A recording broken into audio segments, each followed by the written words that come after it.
É muito importante você descobrir quem você é, o que você foi chamado para fazer. Porque se você não tiver essa visão, pessoas vão tentar te rotular, vão tentar ou achar que sabem quem você é ou o que você tem a fazer. Jesus não tinha problema com isso, mas era bem interessante a maneira que ele abordava. Talvez isso seja muito acalentador para alguns de nós neste momento, que estamos vivendo situações desagradáveis, que estamos em meio a situações cujas quais algumas pessoas não querem estar conosco. Talvez a sua vida hoje, a sua história hoje, seja um lugar proibido, um lugar que pessoas não querem frequentar. E é isso que nós vamos ver nos 3 versículos que eu coloquei. Primeiro, nós vamos ver Jesus chegando no território de Decápolis, as 10 cidades pagãs do lado leste do Mar da Galileia. Lá não tinha comida para os judeus. Lá o porco era um elemento de sacrifício a deuses pagãos. Era um lugar proibido para eles. Eles não iriam naquele lugar. Jesus então quebra o protocolo. No final da tarde, mesmo sob a observação que do Hermon estava se direcionando uma provável tempestade. O próprio Jesus disse isso numa de suas parábolas, que os homens eram capazes de fazer a leitura do tempo só pela observação. Vai chover, não vai chover. Ou seja, era notório que havia uma ameaça que poderia impedir Jesus de chegar do outro lado. E debaixo dessa ameaça, ele convida seus discípulos para um lugar que eles não desejam ir. E o que é que tem lá? Naquele lugar proibido, naquele ambiente que eles não querem estar, alguém que Jesus quer mudar a vida. É exatamente isso. Lugares proibidos, lugares onde eu e você não gostaríamos de ir, lares que nós não gostaríamos de entrar, pessoas que nós não gostaríamos de abordar, pessoas que, se fosse numa visão humana, nós diríamos que a melhor opção é o divórcio, é a desistência, é o caos.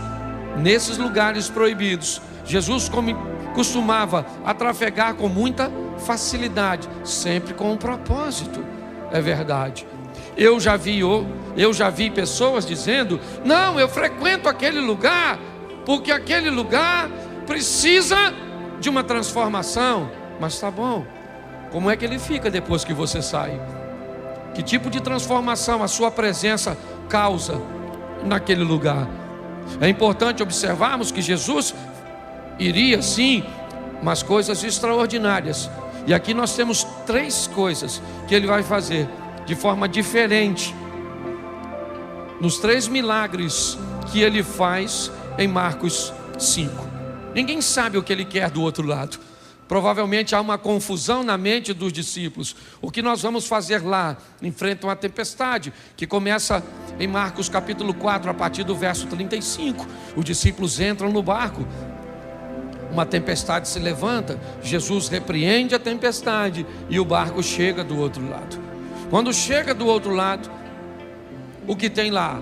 O endemoniado, sujo, fedido, machucado, pelado, ameaçador, um tipo de gente deplorável, um tipo de pessoas que não nos causa nenhum tipo de interesse, não há nenhuma vantagem.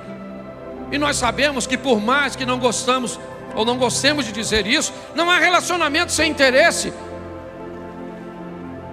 Sempre há interesse, nem sempre ele é financeiro.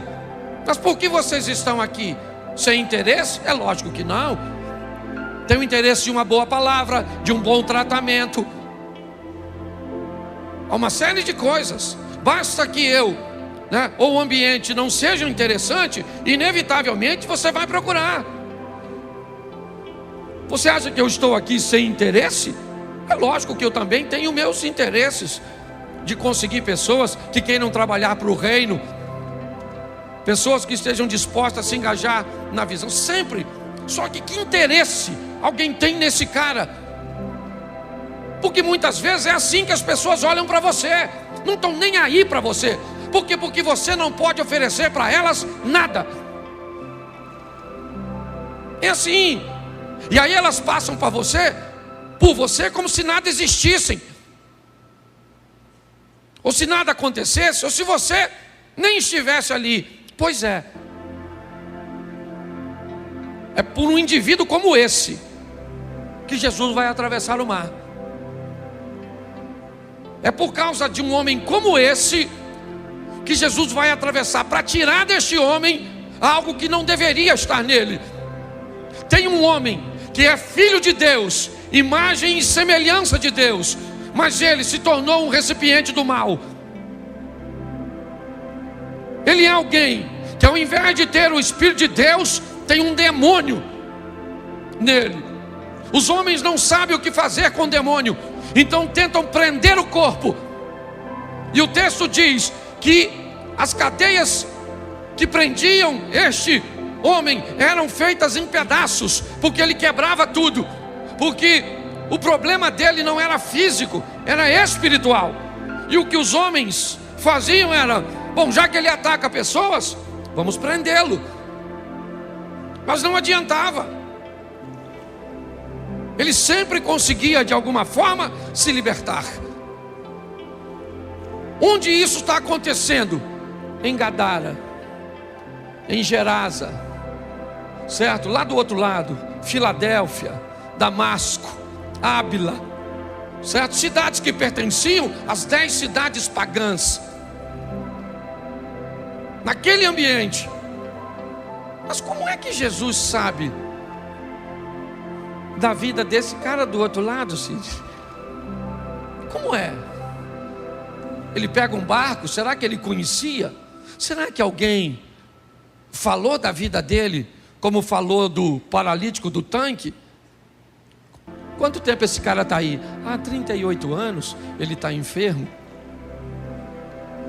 Mas o outro está do outro lado, num lugar onde ele não pode deixar nenhum de seus discípulos como missionário.